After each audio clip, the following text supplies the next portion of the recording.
affecting you. Let's be honest, we've known about the cost pressures of this project for years, not months. That's the Camilla Tominey Show, a politics show with personality. On GB News, the People's Channel, Britain's news channel. Join us every night on GB News at 11 p.m. for Headliners, which is 3 top comedians going through the next day's news stories, which is exactly what you need, because when the establishment has gone crazy, you need some craziness to make sense of it. Headliners. You don't have to bother reading the newspaper. We've got it covered for you. Every night at 11 p.m. and repeated every morning at 5 a.m. We won't send you to sleep like some of the other paper review shows out there. So join us 11 p.m. every night on GB News. The People's Channel, Britain's news channel. The Jubes and Kerr, we tackle the issues of the day with real, robust debate, both sides of the fence, battling it out with me in the middle with my forthright opinions and views. And often really interesting things happen because you start with a position and then by the end of the debate you find actually, well, I might not have thought about that one. What we need in this country is 2 new political parties. You should maybe think about doing a 2024 calendar. I'm Michelle Dewberry and I'm keeping you company right through until 7 o'clock this evening. GB News, the People's Channel, Britain's watching.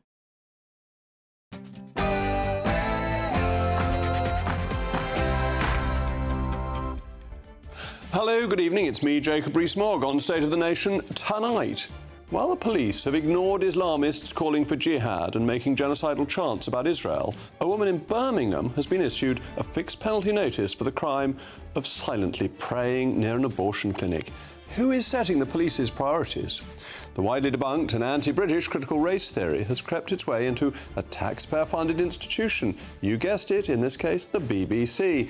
In a white privilege explainer aimed at children, the public service broadcaster thought it wise to use an academic who accused Her late Majesty Queen Elizabeth II of being a symbol of white supremacy and compared Winston Churchill to Hitler. As 18 people are gunned down and murdered in the United States state of Maine, and a manhunt has ensued, there have inevitably been calls for tighter gun controls in the perennial US debate. But the source of the Second Amendment has its roots in these islands, and we'll be having the gun debate shortly. Meanwhile, the Prime Minister, Rishi Sunak, has addressed growing concerns about artificial intelligence, promising not to rush to regulate and instead opting for an endorsement of innovation. No doubt the Luddites will be out in force, armed with hammers and chisels, but I thought I'd conduct an experiment, and I asked ChatGPT what it thinks my views are for and against this nascent technology. State of the Nation starts now.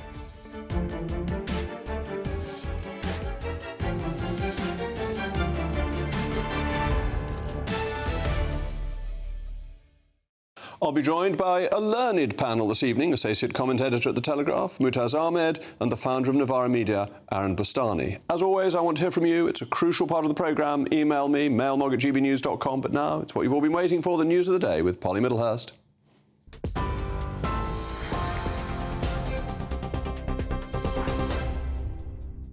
Jacob, thank you, and good evening to you. Well, the MP Crispin Blunt has been arrested on suspicion of rape and the possession of controlled substances.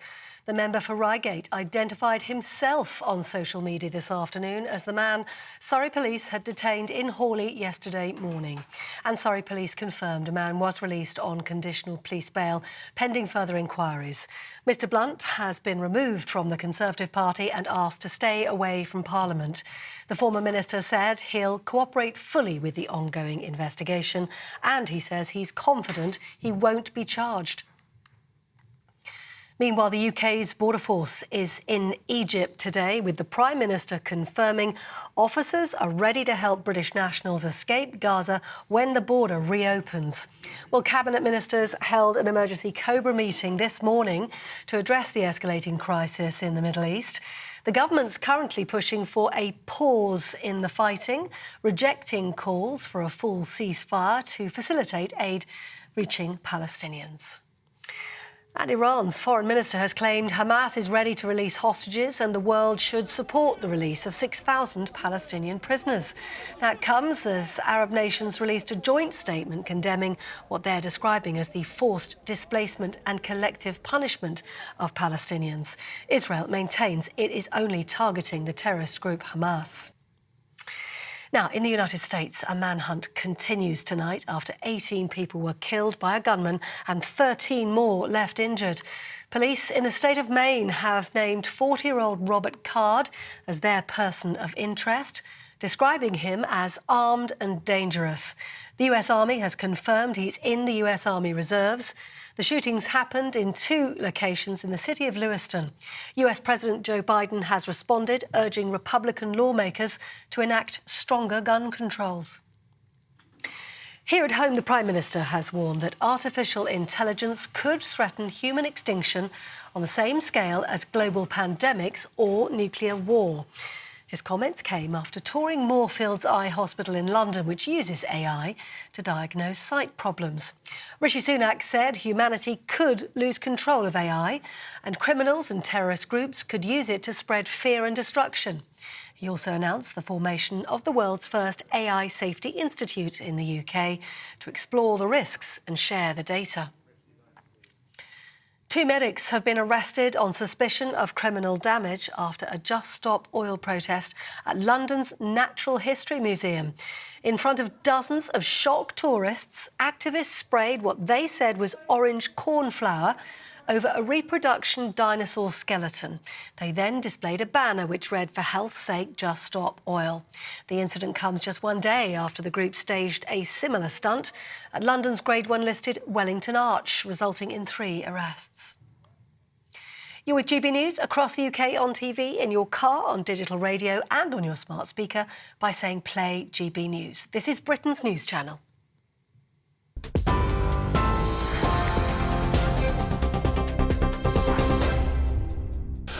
What are the police up to? Why are they ignoring calls for jihad and bullying people who are praying silently? Listen to this clip of an Islamist rally calling for jihad. The only solution is jihad by the armies of the Muslim countries. Not by you and me, who we, what training do I have? There are people with arms in Egypt, in Pakistan, in Saudi Arabia, in Jordan, across the Muslim world. This was hosted by a known Islamist group, Hizb ut-Tahrir, whose stated aim is to re-establish the caliphate and the global enforcement of Sharia, that is to say, Islamic law. The police duly responded with this. The word jihad has a number of meanings, but we know the public will most commonly associate it with terrorism. Specialist officers have assessed the video and have not identified any offences arising from the specific clip. We also had people engaging in the genocidal chant. From the river to the sea, Palestine will be free! From the river to the sea, Palestine will be free! From the river to the sea, Palestine will be free. While some have suggested this is an innocuous chant, this protester was willing to say what we all know to be true. Every year until Palestine is free from the river to the sea. That is what from the river to the sea means. It means there is no Israel, because there can be no peace while there is an Israel. It means there is no Israel, there can be no peace while there is an Israel. We also had someone hounded for wearing an Israeli flag.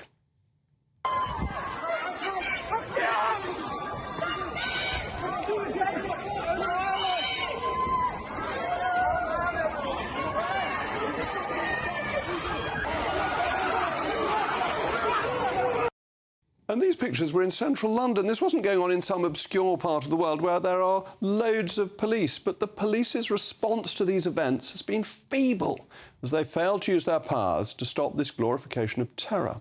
On the other hand, it recently emerged that at Birmingham, a woman has been issued with a fixed penalty notice for the crime of silently praying near an abortion clinic. Protesting? No. Are you here to pray for the lives of unborn children? It's a little bit leading, but no, I'm not. Okay. Are you aware that you're breaching the public protection order? I'm not, no. Will you move from here to outside the exclusion zone? I don't believe I need to. Okay. Well, you're in the PSPO, you're breaching it. I'm in the zone, yes, but I'm not protesting. Yes, so you're going to be given a fixed penalty notice today. When Islamists call for jihad, wave Islamist flags, the police equivocate about whether jihad is a call for holy war or an inner spiritual struggle. Yet when a Christian lady prays silently, she is harried, arrested and fined.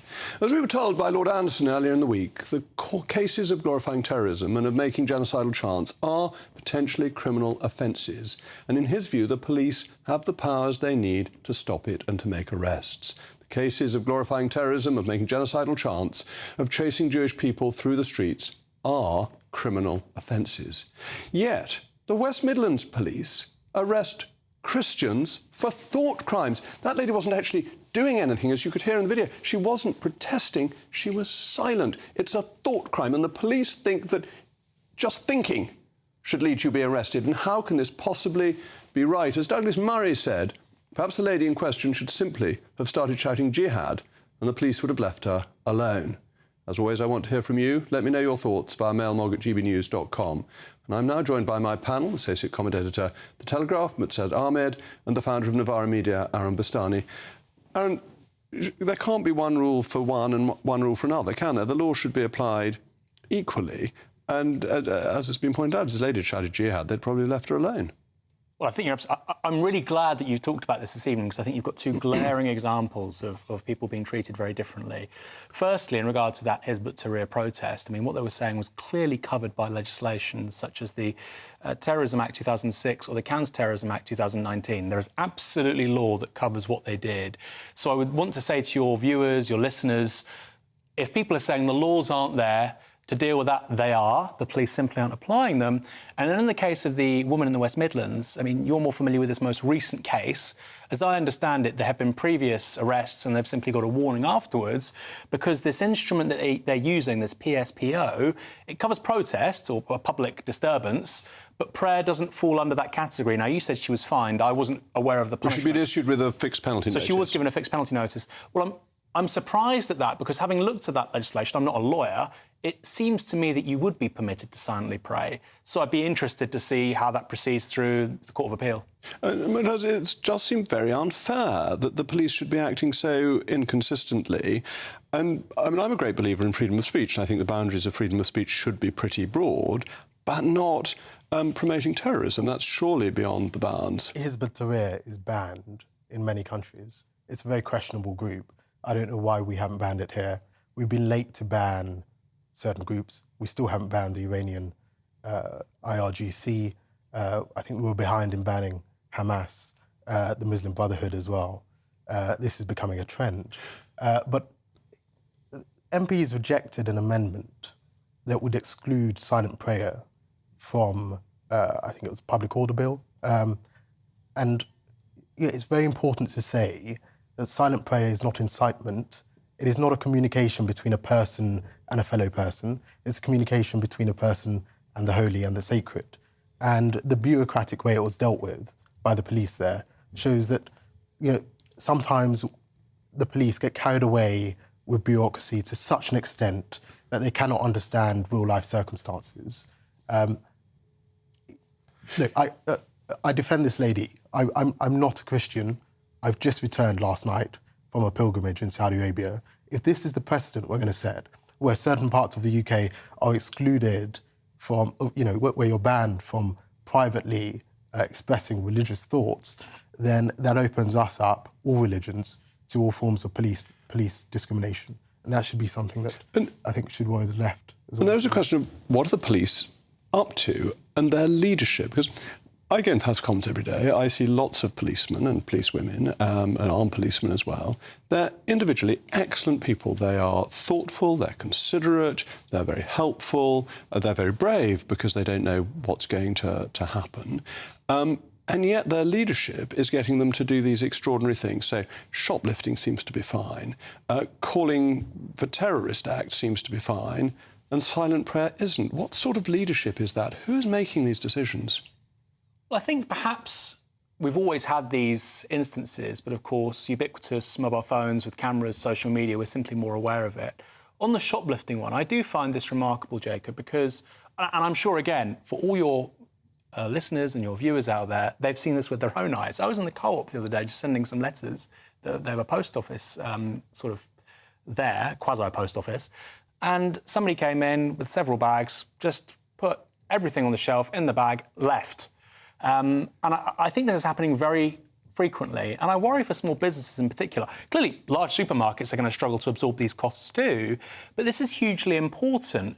And frankly, the quasi-decriminalisation of shoplifting is really worrying. There are a category of people who shoplift who are in big trouble and they need help. And of course, we should do that. I don't think there should be a punitive approach with those people. But when you've got people doing it 20, 25, 30 times and there's a suspended sentence, that strikes me as incredibly light touch. And what I would say is to anybody who disagrees, imagine if you were a small business owner and every day somebody was coming in and pinching £100. And this became a big political issue for Tony Blair that he used very successfully, wasn't it? Tough on crime, tough on the causes of crime, helped him to win the 1997 general election. Is this becoming an issue now? Mutaz, I'll turn to you. And is this going to help the Labour Party in the coming election? It could do. I think people recognise there are finite police resources. And so when you see so much attention being paid to, monitoring social media, policing thoughts, all sorts, certain community engagement programs with no real sort of outcome, no way to measure the outcome, then you have to question sort of what the police hierarchy are thinking. Will it help Labour?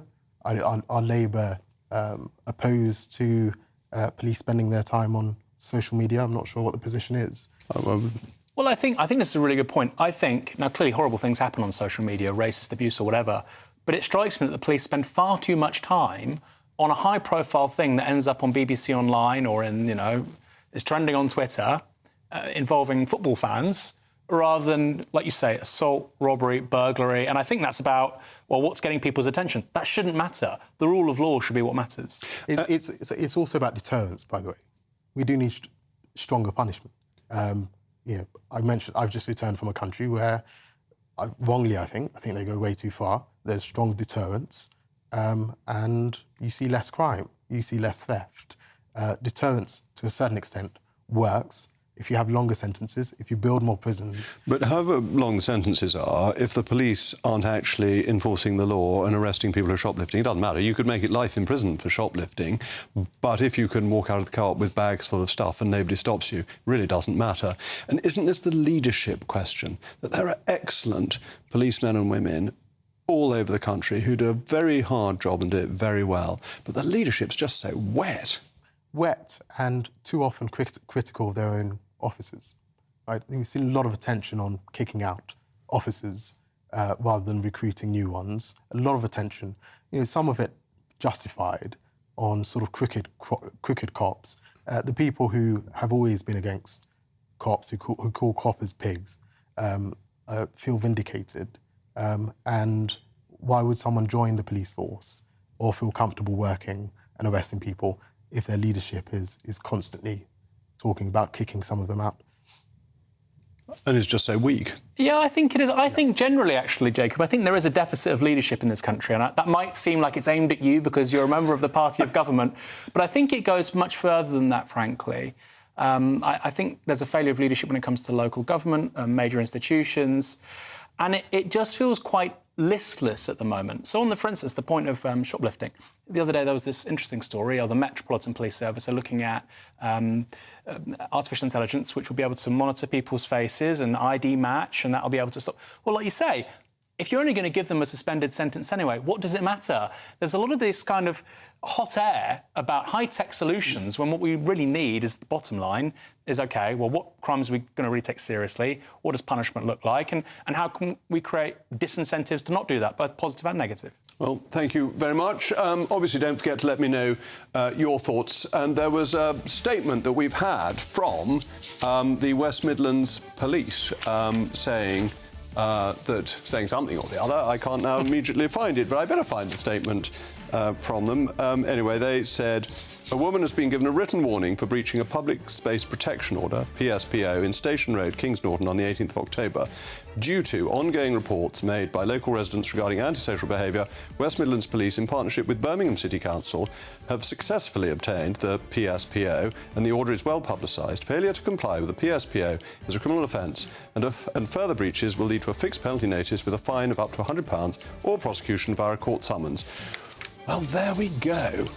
Most bureaucratic thought policing that you could possibly have. It's very frustrating in a free country. Coming up next, the Britain-hating critical race theory has yet again crept its way into another taxpayer-funded institution, as I said earlier, the BBC. Plus, what would a Jacob Rees-Mogg humanoid look like? Our friends in artificial intelligence may have the answer.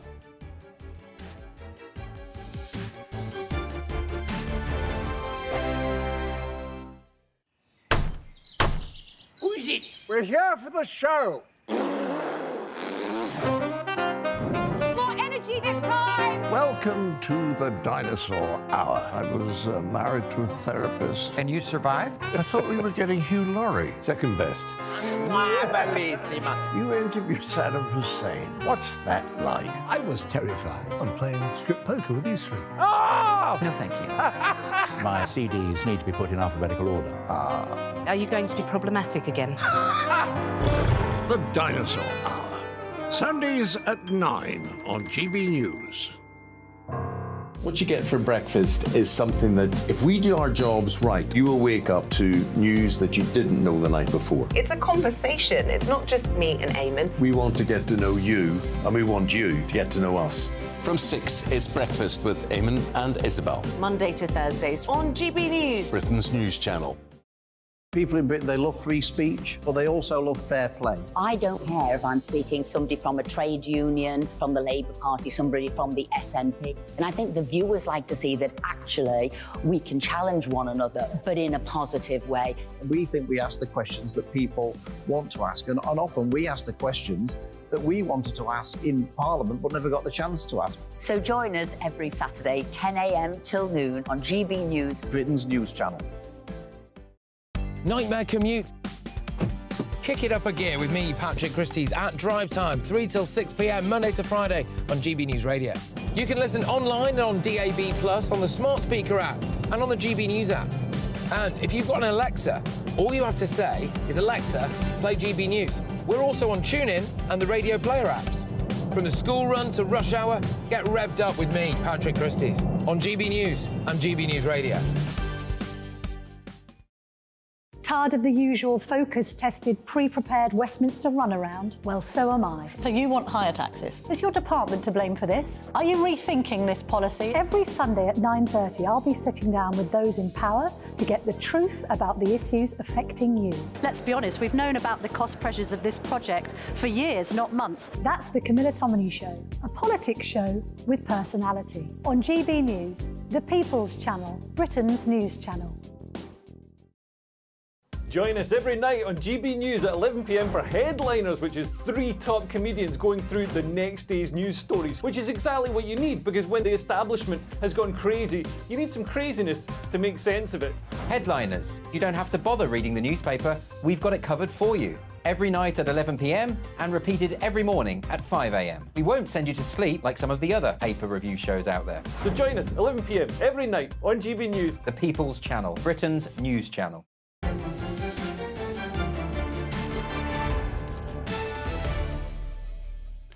Welcome back. I'm still Jacob Rees-Mogg, and this is State of the Nation. You've been getting in touch with your thoughts. Robert says, the situation in the UK, especially in London, will only get worse if the police carry on this softly approach and do not apply the law.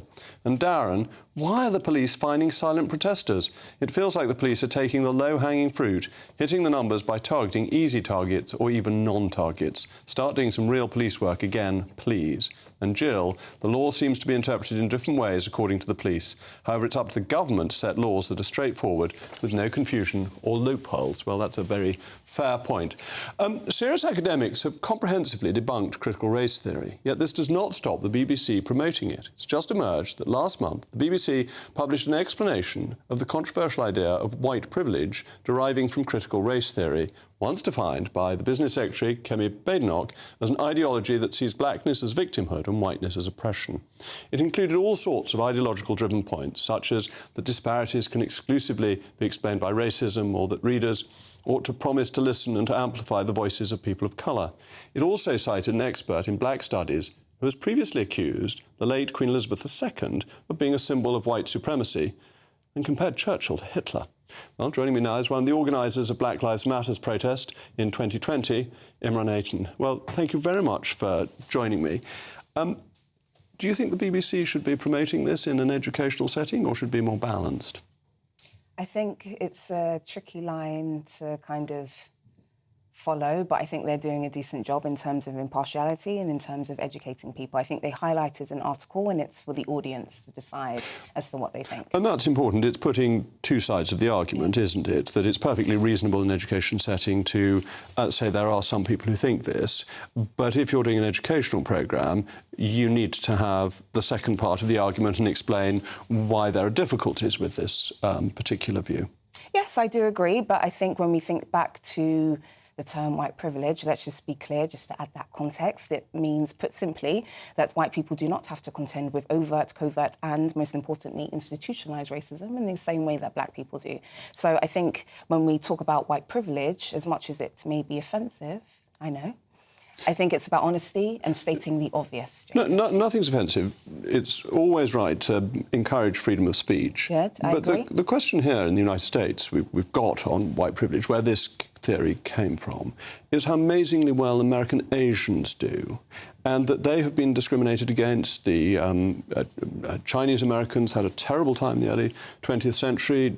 Japanese Americans were interned, and yet, on all the statistics, they do better than white people in America. So how have they managed to overcome this?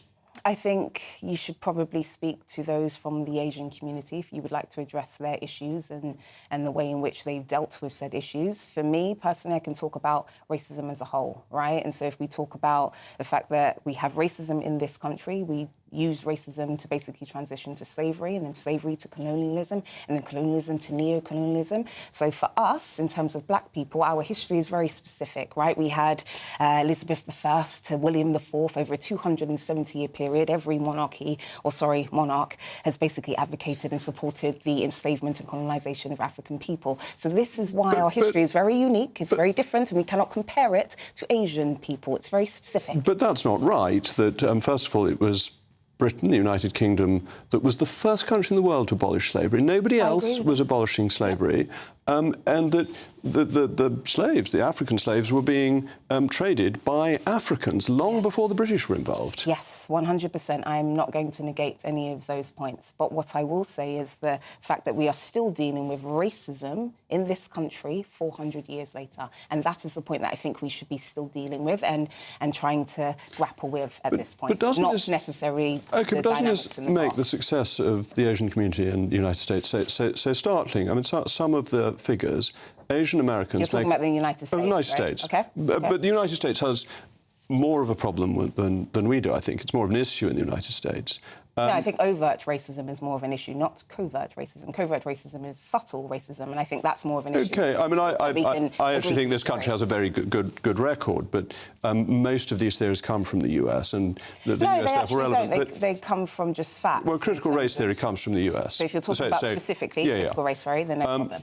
But Asian Americans make up 6% of the population and get 60% of the top scores in the SAT test, the American educational tests. Amazing figure on the Vietnamese population in the United States.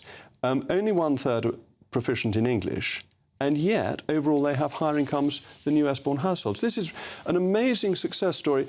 And don't you think Kemi Badenoch's point is really important, that taking on victimhood actually holds people back? People need to take the careers that they've got now, the lives they've got now, not look back on things that happened 400 years ago and say, that's why my life is difficult.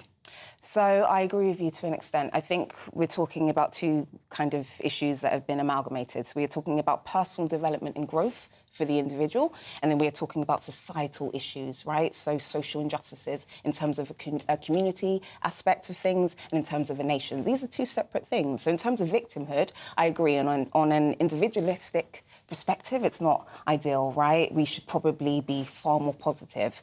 But when we talk about the nation and social issues, we have to be leading with pragmatism and matter of fact. And it is a fact that black people are 7 times more likely to be stopped and searched, 7 times more likely to die at the hands of police after being restrained, 5 times more likely to have force used against them. The list goes on. So I think we need to be dealing with personal development, which is one thing, and then social injustices, which is another. And in terms of your point about Asian and etc., I will actually agree with you.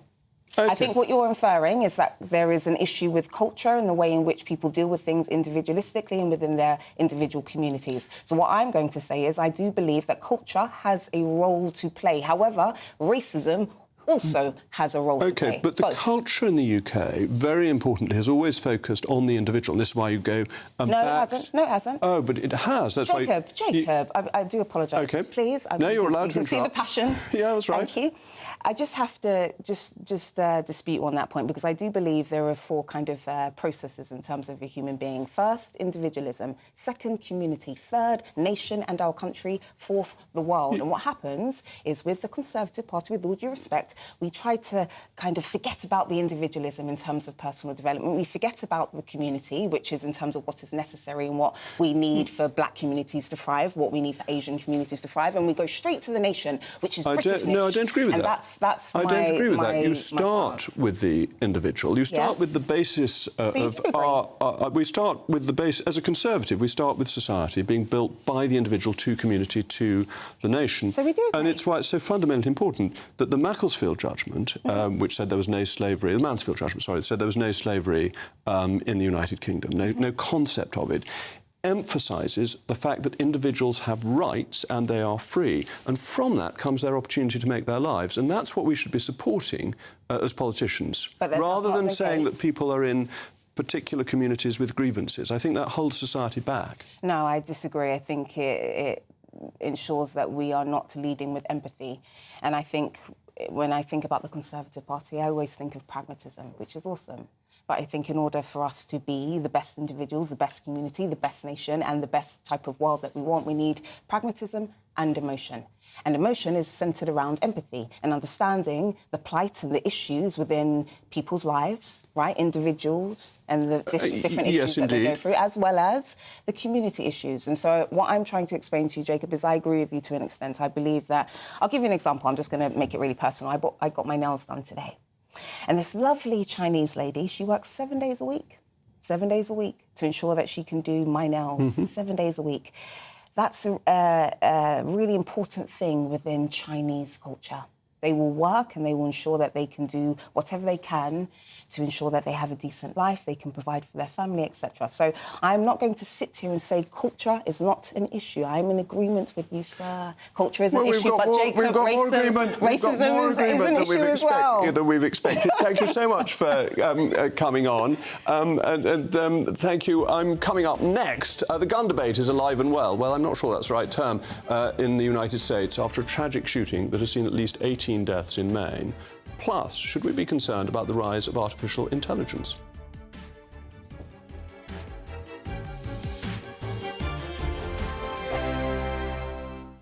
I'm Andrew Doyle. Join me at 7 o'clock every Sunday night for Free Speech Nation, the show where I tackle the week's biggest stories in politics and current affairs with the help of my two comedian panellists and a variety of special guests. Free Speech Nation, Sunday nights from 7 on GB News, the People's Channel, Britain's news channel.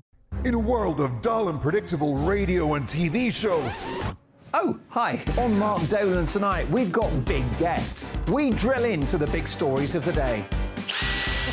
The show adds up to a brilliant listening and viewing experience. Mark Dolan Tonight is the most entertaining current affairs show ever, and that's a fact. Join me, Mark Dolan, Fridays and Saturdays from 9, Sundays from 10. Only on GB News, the People's Channel, Britain's news channel. There's only 3 people you can trust in life. Your doctor, your lawyer, and your nana.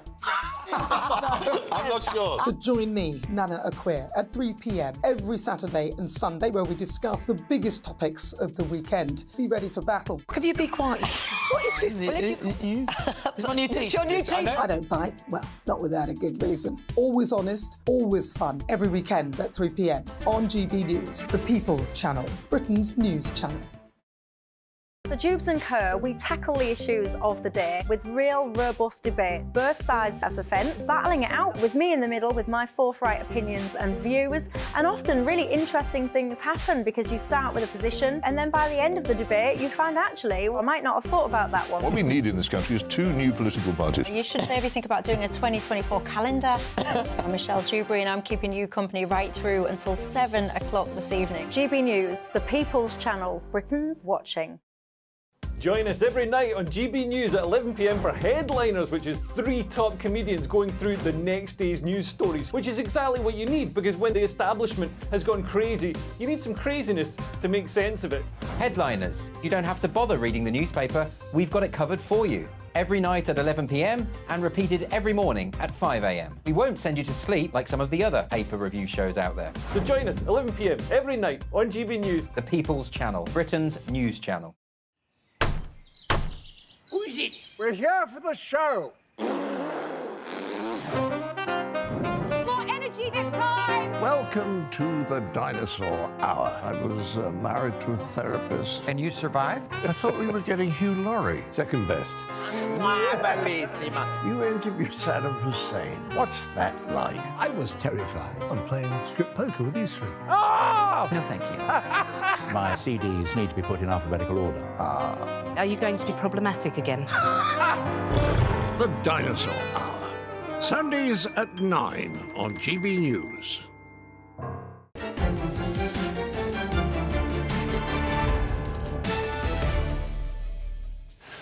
Welcome back. I remain Jacob Rees-Mogg, and you've been getting in touch with your thoughts. Jane says, the idea that our late Majesty, Queen Elizabeth II, was a white supremacist is shocking. How can the BBC be supporting an academic who thinks this? And Bill, and I agree with Bill, thank you very much. That was a very informative discussion. Iman made some fascinating points. I think culture is such an interesting concept. One of the US Constitution's founding fathers, James Madison, once said, the right of the people to keep and bear arms shall not be infringed. A well-regulated militia composed of the body of the people trained to arms is the best and most natural defence of a free country. Last night marked the 560th mass shooting in America this year. 18 people are confirmed dead, with another 50 injured.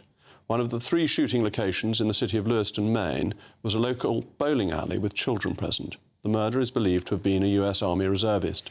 James Madison's idea was for the protectors to protect, to repel danger, not to be the danger. Interestingly, the US based its Second Amendment, the right to bear arms, on Britain's 1689 Bill of Rights, still the law of the land, which maintains the right to bear arms for the maintenance of a Protestant militia. Perhaps as a Catholic, something I'm slightly relieved is no longer enforced as rigorously as it once might have been. But unlike the US, our Bill of Rights is subject to amendment as ordinary legislation passes, whereas the Constitution of the United States is the supreme law and is very hard to amend. Well, I'm now joined by the American lawyer and Republican, Carol Kigor. Carol, thank you very much for coming in. Would you want the Second Amendment in a perfect world? I accept that we are where we are and that America has 120.5 guns per 100 people, and we've got, in England, for comparison, 4.6 per 100 people, so nearly 30 times the number of guns in America. But if you were back in the late 18th century, would you have wanted the Second Amendment to give this right to bear arms? Yes, Jacob, I would. If you look at the history of the Second Amendment and the right to bear arms, it's a fundamental principle of how America started as a country, in fact. And if there were no Second Amendment, I reckon the actual incidence of homicides and violent shootings would even be higher. In cities such as Chicago and New York, where you have very strict gun control laws, for instance, Chicago, you have a ban on semi-automatic weaponry. That is the highest homicidal rate in one of the highest in the US. But local laws probably don't have much effect, do they? Because if in the UK we have a law in Bristol that is different from the law in London, you just go back and forth between London. Mm-hmm. There's no boundary between Chicago and other parts of Illinois, so people can buy the guns and take them in. That's so true. Is that a fair comparison, do you think? I think in some ways it is. However, various different states in the US have enacted more strict regulations, as you're well aware, than others. But it hasn't deterred criminals from getting the guns and using them, taking them across state lines. And the majority of criminals get the guns from organized gangs. So, in fact, for law-abiding citizens to be able to purchase a concealed carry weapon, including semi-automatic, and have that to be able to protect themselves is very, very important. But with 560 mass shootings just in this year. Doesn't that make you think that there needs to be some more control? No, it doesn't. I mean, if you look at the studies, there's been a study that came out a couple of years ago that studied all of the mass shootings since 2006, and they have not shown that any of these increased. There's an average same number of shootings per year. And if you look at the SAFE Act, which was enacted in 2013 in New York, it's the Secure Ammunition and Firearms Enforcement Act. That was enacted 10 years ago. In the last 10 years, rates of violent crime have skyrocketed in New York City. In 2020 alone, there was a jump of 95% of homicidal shootings. So it has not reduced violent crime by any means. But I know we're starting from a lower base in the UK. But in the UK, where there is very strict gun control, we do have a problem with knife crime. True. But with knife crime, you can't kill 18 people. With gun crime, you can, and people regularly do. Doesn't that just make the United States fundamentally more dangerous? I don't think that it does. I mean, the United States, it's a different culture, just like any country has their own different background, different people have different ways of doing things. And in fact, if you look in a lot of instances which aren't reported by the corporate media, where there have been mass shootings attempted, in the event that a civilian was armed and was able to stop that person from doing more damage than they did. There are many, many instances. There are instances of, there was one pregnant woman in, I believe it was Florida, was able to stop an armed intruder from murdering her entire family. Another disabled man was either Florida or Texas, was able to stop intruders from murdering him as well. And yes, I mean, if you look at what the media is not reporting, it will tell you a much bigger story. But if you look at another large country with a large agricultural area where there are animals that need to be controlled and so on, look at Australia, gun crime in Australia with very tight gun laws is very low. So there must surely be some correlation with this enormous number of guns in America and the high murder rate. I don't think that you can compare the two countries. It's like comparing apples and oranges. I mean, in America, the American Revolution was started because the civilians had guns and they were able to overthrow the British oppressors. You can also look at situations where people were able to defend their rights, defend their territory. And in fact, being able to carry a weapon for a law-abiding citizen, it actually prevents government tyranny. But if you go back to the British Bill of Rights, 1689, it maintains the right to bear arms for the maintenance of a Protestant militia. The only change in wording is the removal of the word Protestant for the Second Amendment of the United States. This was brought in 40 years after our own Civil War, when the Protestants had felt they had a need to defend themselves. But we're 200 and whatever it is, nearly 250 years on from the American Revolution. And the need for people to have arms to defend themselves against the state isn't the point. It's that it's being used by people to carry out mass slayings. I think it's both, actually. It's a combination that private citizens should have the right to be able to defend themselves. For instance, if Biden established a militia and went after people in their homes, for instance, during the lockdowns and COVID, if he decided to enforce this, then, you know, I think every person should have the right to be able to defend themselves against a government militia. And so that's one piece of it. When was there last a government militia that you had to defend yourself against in the United States? Well, there could be. I mean, if you look at the last few years... Do you think democracy in the US is pretty robust? I mean, I personally don't trust the US government. I think they could be up to all kinds of nefarious purposes. I mean, if you look at the lockdowns and if you look at the protests, the BLM and Antifa riots, they were actually trying to defund the police. And if that did happen and armed criminals were able to be let loose, as in many cities in the US now they are, then for a law-abiding citizen to be able to protect themselves, their family and their property, I think they should have that right. But don't you have more confidence in the Republicans that they can win elections and they can stop these mad policies? I don't know, Jacob. I mean... So I have huge confidence in democracy. I don't know if they can win.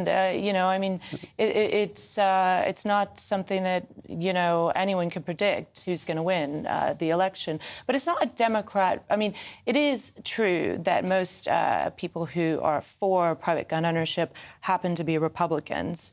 But I think it's just if you look at the history of America and the culture, and Americans, for the most part, are very individual, freedom-loving. They want to protect themselves and their family. It's just a cultural difference, I think. Well, I'm all in favour of freedom. Thank you very much, Carol. Coming up next, I'll be showing you an AI-generated humanoid, Rees-Mogg.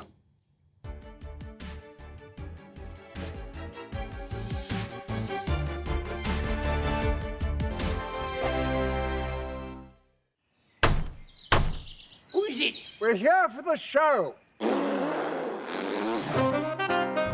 More energy this time! Welcome to the dinosaur hour. I was married to a therapist. And you survived? I thought we were getting Hugh Laurie. Second best. You interviewed Saddam Hussein. What's that like? I was terrified. I'm playing strip poker with these three. Oh! No, thank you. My CDs need to be put in alphabetical order. Are you going to be problematic again?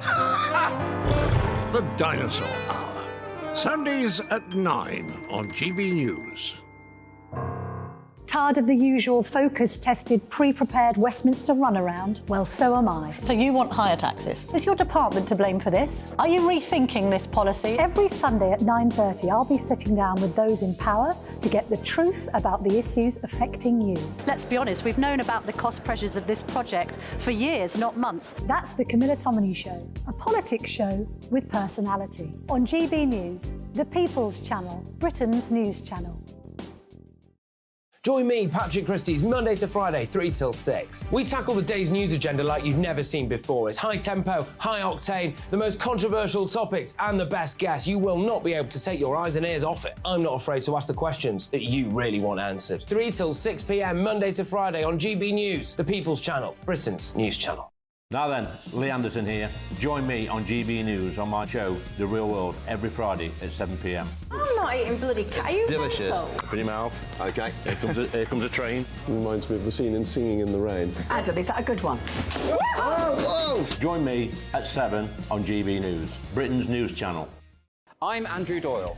Join me at 7 o'clock every Sunday night for Free Speech Nation, the show where I tackle the week's biggest stories in politics and current affairs with the help of my 2 comedian panellists and a variety of special guests. Free Speech Nation, Sunday nights from 7 on GB News, the People's Channel, Britain's news channel.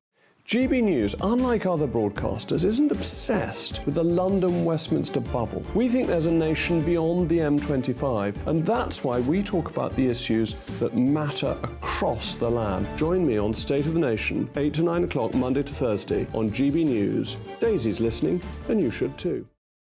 In a world of dull and predictable radio and TV shows, Oh, hi. On Mark Dolan tonight, we've got big guests. We drill into the big stories of the day. The show adds up to a brilliant listening and viewing experience. Mark Dolan Tonight is the most entertaining current affairs show ever, and that's a fact. Join me, Mark Dolan, Fridays and Saturdays from 9, Sundays from 10. Only on GB News, the People's Channel, Britain's news channel.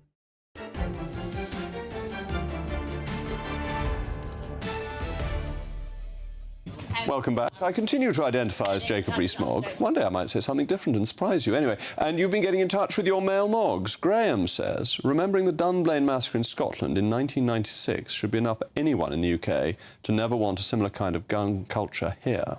And Hillary, I think your point's excellent, because this is actually my view as well. Hillary says, I would never be pro-guns in the UK.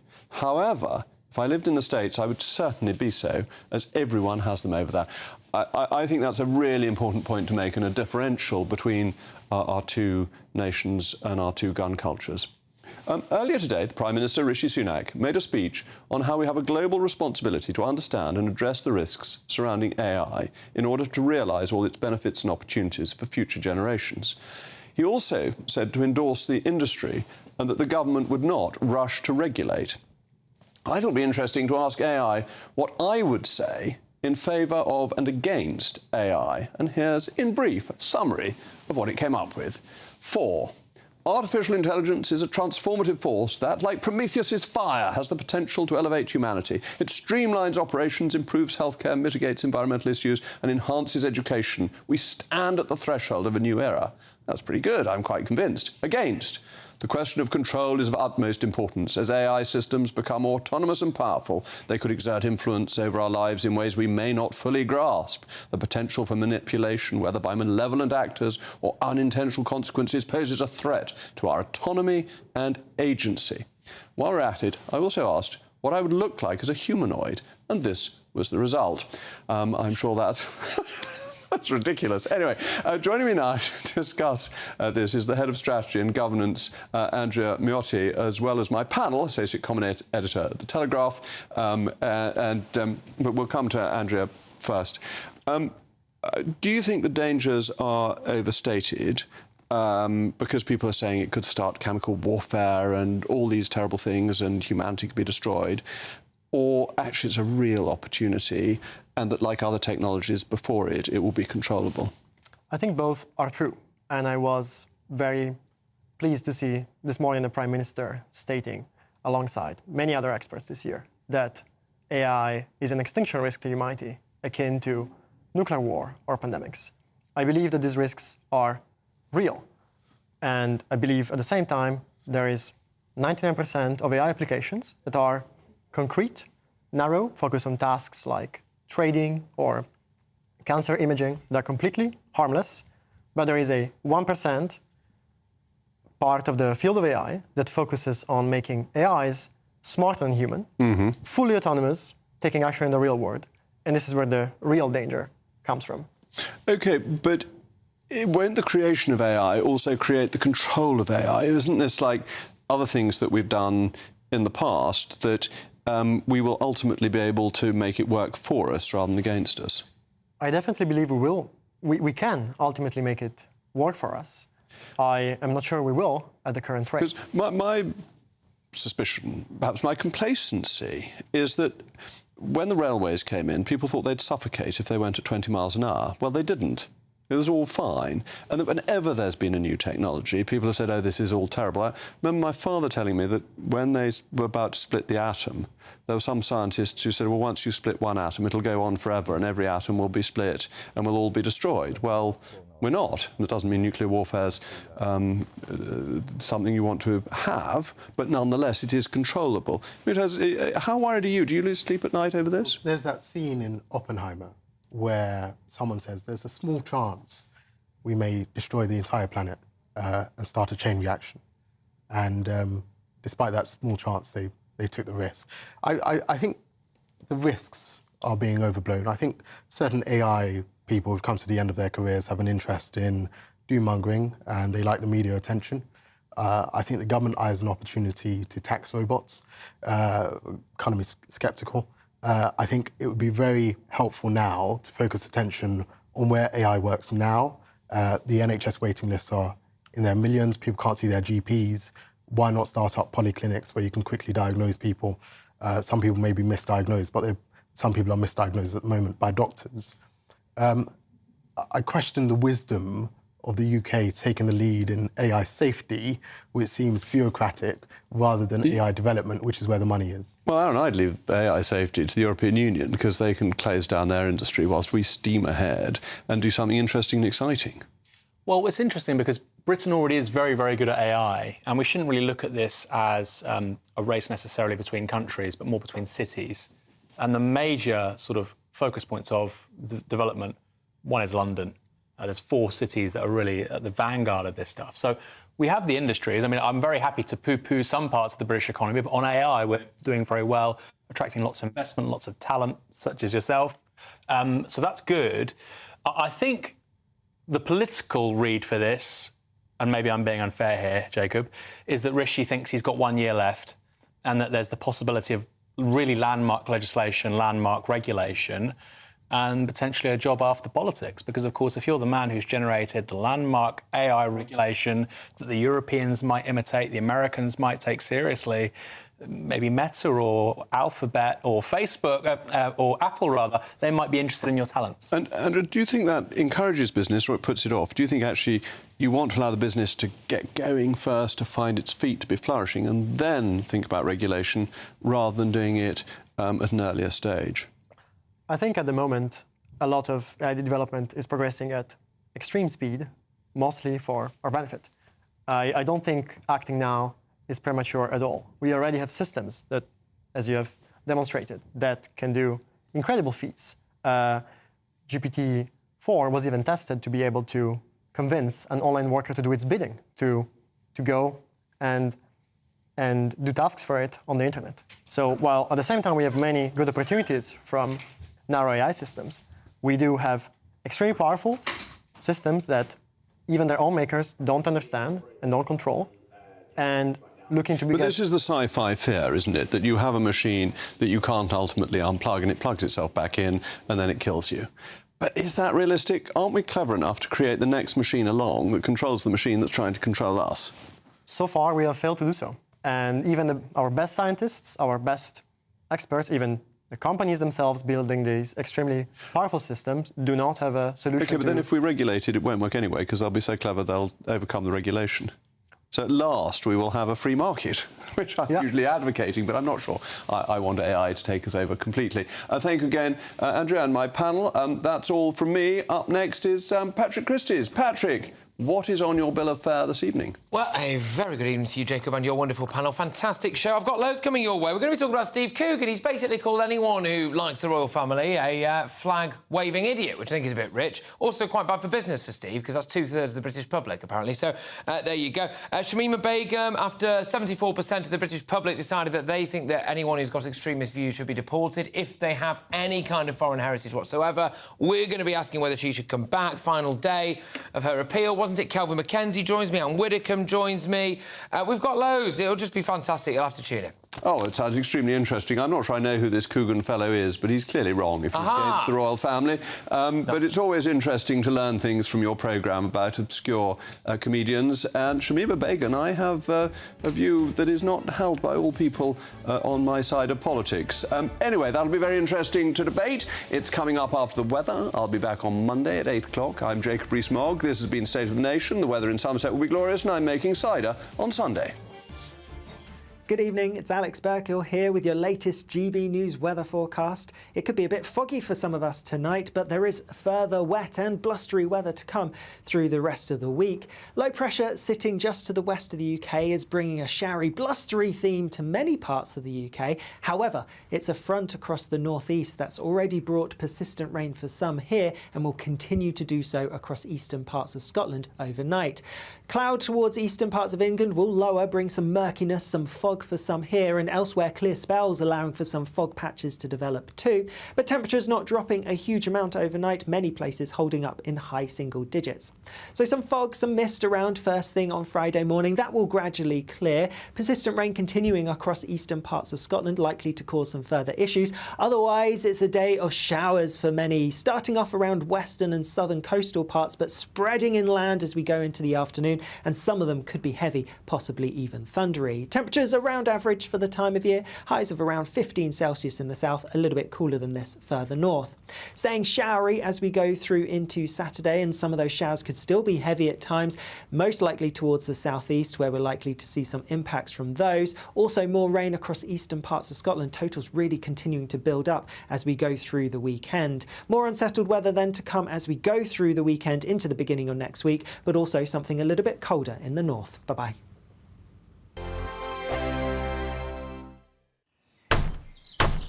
Who is it? We're here for the show. More energy this time! Welcome to the dinosaur hour. I was married to a therapist. And you survived? I thought we were getting Hugh Laurie. Second best. You interviewed